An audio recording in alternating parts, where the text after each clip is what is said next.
Ya estamos aquí de nuevo. Bienvenidos. Les agradezco que me permitan acceder a su pantalla y espero ser merecedor de su confianza. Este vídeo corresponde al contenido de la versión presencial del 11 de enero de 2023 del curso de Historia de España en el Centro de Mayores Casa del Reloj del distrito de Arganzuela, en Madrid. Vamos a acometer en la presente sesión la denominada Antigüedad tardía en la península ibérica. Las periodizaciones en historia son algo artificioso y, por supuesto, posteriores a las vivencias de los protagonistas de cada una de esas clasificaciones, pero nos pueden ayudar a entender mejor grandes periodos. En este caso, el que va desde el desmoronamiento del Imperio Romano a la invasión musulmana de la península ibérica, que se corresponde con las invasiones bárbaras y los gobiernos visigodos. Una secuencia que la inmensa mayoría de la población hispano-romana vivió sin excesivo interés. En el fondo, hay unos amos que sustituyen a otros.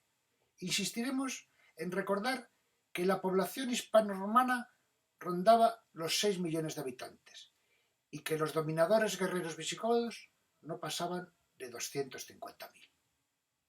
Destacaremos la romanización ya anterior de los propios visigodos, la utilización de la religión como nexo de integración y los conflictos entre ellos que propiciaron la invasión musulmana, ante la que la población mayoritaria hispano-romana continuó indiferente. Empezamos.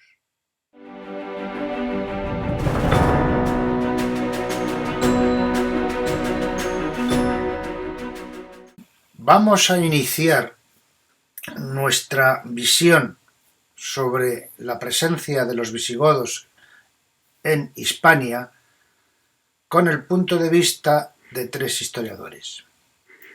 Empezamos por Juan Ortega Rubio, 1845-1921, historiador español, catedrático de Historia de las Universidades de Valladolid y de la Universidad Central, actualmente la Complutense, que obtuvo el grado de doctor en Filosofía y Letras en 1871. Antes de hacer oposiciones a una cátedra de Instituto de Enseñanza Secundaria, Juan Ortega fue nombrado auxiliar de la Cátedra de Historia Crítica de España en la Universidad Central por espacio de 2 años, y entre sus alumnos estuvieron Marcelino Menéndez Pelayo y Leopoldo Alas Clarín. En su obra Los visigodos en España ofrece uno de los panoramas más completos de la historia de los visigodos en la península ibérica dentro de los cánones de la historiografía tradicional, es decir, con una erudita compilación de fechas, reyes y luchas intestinas de la nobleza visigoda. El segundo historiador que les quiero comentar es José María Mínguez, que cursó estudios de historia medieval en la Universidad de Salamanca, donde se doctoró en 1975 con una tesis sobre la expansión económica del monasterio de Sahagún en el siglo X, dirigida por el profesor José Luis Martín, de quien fue alumno directo. Ha impartido docencia en las universidades de Extremadura y Sevilla y, desde 1984, ocupa una cátedra en el Departamento de Historia Medieval de la Universidad de Salamanca. En su obra La España de los siglos VI a XIII, Guerra, Expansión y Transformaciones, nos señala que la etapa de monarquías visigodas en la península ibérica es un antecedente claro del proceso de feudalización. Según su interpretación, se trata de una transformación radical de las relaciones sociales de producción. Los campesinos de diverso origen y estatus jurídico quedarán unificados ante el señor o propietario de la tierra, al dominus. Se minimiza la figura del esclavo ligada al propietario y surge el siervo ligado al latifundio. El tercer historiador al que quiero hacer referencia es Iñaki Martín Viso. Nació en Bilbao en 1971, se licenció en 1994 y doctoró en 1998 en la Universidad de Salamanca, donde trabaja como docente e investigador adscrito al Departamento de Historia Medieval, Moderna y Contemporánea. Ha dedicado sus estudios fundamentalmente al poblamiento, la organización del espacio, la fiscalidad y la articulación política en la Antigüedad tardía y la Alta Edad Media. Uno de sus capítulos de la historia de España medieval, concretamente el de Hispania en el periodo porromano, siglos V a VIII, Martín Viso interpreta que las monarquías visigodas son un proceso de transformación muy lento de estructuras en franca decadencia del Imperio Romano. Según indica, con el resquebrajamiento del modelo de producción esclavista, desaparece la especialización en los trabajos y los nuevos colonis, ligados a la tierra, constituyen una economía de subsistencia. Pero, ¿de dónde proceden los visigodos? Según Plinio y Tácito, los godos eran un pueblo germánico asentados en las costas del mar Báltico. En función de su situación a las orillas de dicho mar, se llamó visigodos a los godos occidentales y ostrogodos a los orientales. En el año 170, empujados por otros pueblos germánicos, se trasladaron hasta el Danubio. En el año 270, el emperador Aureliano les concedió unas tierras entre los ríos Danubio y Teis, actual Rumanía. Este país tomó el nombre de Gotia. Los visigodos se instalaron en la orilla derecha, al norte, y los ostrogodos en la orilla izquierda, al sur. En el mapa pueden observar el río Danubio y cómo se situaron unos y otros. Los visigodos invadieron la península ibérica bajo el mando de Alarico I y saquearon Roma en el año 410. Se establecieron en la Galia como federados del Imperio Romano. Pero en el año 507 fueron derrotados por los francos en la batalla de Bouillé y entonces se centraron en controlar Hispania, deshecho el Imperio Romano. Inicialmente los visigodos tuvieron que compartir la península ibérica con los bizantinos, que estaban establecidos en Hispania, Valle del Guadalquivir, Cartago Nova, con los suevos, establecidos en Gaélica, y con los vascones, que ocupaban el tramo pirenaico occidental. Los visigodos llegan a Hispania.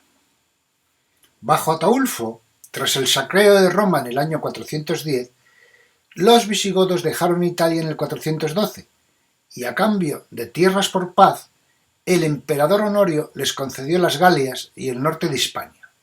Gala Placidia, hermana de Honorio, se casó con Ataulfo. Desde el 411, otros bárbaros, vándalos, suevos y alanos, se habían asentado en distintas regiones de Hispania. El emperador romano pide en el 415 ayuda a los visigodos, ahora federati, federados de Roma, para que expulsen a vándalos y alanos de Hispania. Los suevos se hacen fuertes en la actual Galicia y el norte de Portugal. Los visigodos, también como federati de Roma, luchan por el Valle del Ebro desde el 440 con los vaguadas, rebeldes vascones, y los derrotan en el 454. Los vaguadas son campesinos libres que luchan para no convertirse en colonias. Sus luchas fueron encarnizadas. En el 507, el rey visigodo Alarico II es derrotado por el rey franco Clodoveo, que los expulsa de la Galia. Es a partir de ese momento cuando los visigodos deciden centrarse en sus posesiones en Hispania, algo que les costará un largo periodo. Los suevos continúan en Galicia y el emperador romano de Oriente, Justiniano, controla Hispania, una provincia bizantina en el sureste de la península ibérica. Lo que ven en el mapa es el reino de los suevos entre el 409 y el 585. Fundado el 409 por los suevos en la provincia gaélica del Imperio Romano de Occidente, dejó de existir cuando Leovigildo, rey visigodo de Toledo, lo conquista en el año 585. Los suevos, inicialmente junto a los vándalos asdingos, no eran más que 25.000, mientras que la población de Gaélica era de 700.000.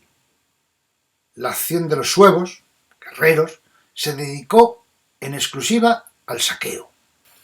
En estos mapas pueden apreciar la consolidación del reino visigodo con capital en Toledo. En el año 560 todavía había una grandísima fragmentación y su territorio era el que ven marcado en rojo, fundamentalmente la meseta y parte del Valle del Ebro. 26 años más tarde, en el año 586, ya ocupaban, controlaban la mayor parte de la península ibérica, con excepción de esa provincia Hispania que pertenecía al Imperio Romano de Bizancio. Este dato es importante para entender cómo los hispanoromanos, que en conjunto eran algo más de 6 millones, convivieron y fueron controlados por los visigodos, pueblo guerrero, que fueron los que se latinizaron. A principios del siglo VII, Hispania seguía siendo tierra romana, pero los germanos hablaban latín y ya se vestían con indumentaria romana fuertemente influida por los bizantinos del sureste. Lo que tienen a la derecha es la lista de los 37 reyes godos que ocuparon el trono en la península ibérica. Es una lista que no es necesario aprenderse. Históricamente hemos visto como ejercicio de erudición personajes que se dedicaron a aprenderse la lista de los reyes godos. Bueno, no tiene sentido. Lo que nos importa, lo que debemos comprender es cuál fue su peso, su influencia como gobernantes de una masa muchísimo más numerosa de hispanoromanos que residían en la península ibérica. La administración visigoda responde a la tradición germánica. Los reyes son designados por elección, no por herencia, y tenían todos los poderes, incluido el legislativo. Las provincias estaban gobernadas por un duque, con mando militar y civil, y las demarcaciones más pequeñas, los territorium, estaban gobernados por un comites, conde. Empoderamiento de la Iglesia en la monarquía visigoda. Inicialmente, los visigodos son arrianos, una herejía del catolicismo que consideraba que Jesucristo estaba subordinado al Dios Padre. En el año 587, el rey Recaredo se convierte al catolicismo para favorecer la integración con la población hispano-romana. Se ratifica en el Tercer Concilio de Toledo del año 589. Los obispos son nobles terratenientes con mucho poder. Los sucesivos concilios no son reuniones exclusivamente religiosas. Son centros de debate entre la monarquía, la Iglesia y la nobleza, en la que habitualmente se deciden los temas políticos y, en muchas ocasiones, se designan los nuevos reyes. Veamos ahora algunos ejemplos del arte en la etapa visigoda. En el número 1 tenemos la iglesia de San Juan Bautista, monumento visigodo situado en la localidad de Baños de Cerrato, Palencia. Data del año 661. El rey Restisvinto ordenó su construcción. En el número 2 vemos el tesoro de Guarrazar, orfebrería visigoda compuesta por coronas y cruces de varios reyes, ofrecido en su día como exvoto, hallado por casualidad en Guarrazar, a 11 kilómetros de Toledo. Actualmente se conserva en el Museo Arqueológico Nacional. El número 3 tienen la fíbula aquiliforme de Alovera, broche de oro, bronce y vidrio del siglo VI, que se halló en la necrópolis visigoda conocido como Camino de la Barca, durante unas excavaciones en la localidad de Alovera, Guadalajara. Fíbula que igualmente se puede ver en el Museo Arqueológico Nacional. Tras la caída del Imperio Romano, toda la ciencia, la producción científica, los descubrimientos decayeron. No obstante, hubo en algunas ocasiones preocupación por recuperar lo anterior, lo que ya se sabía.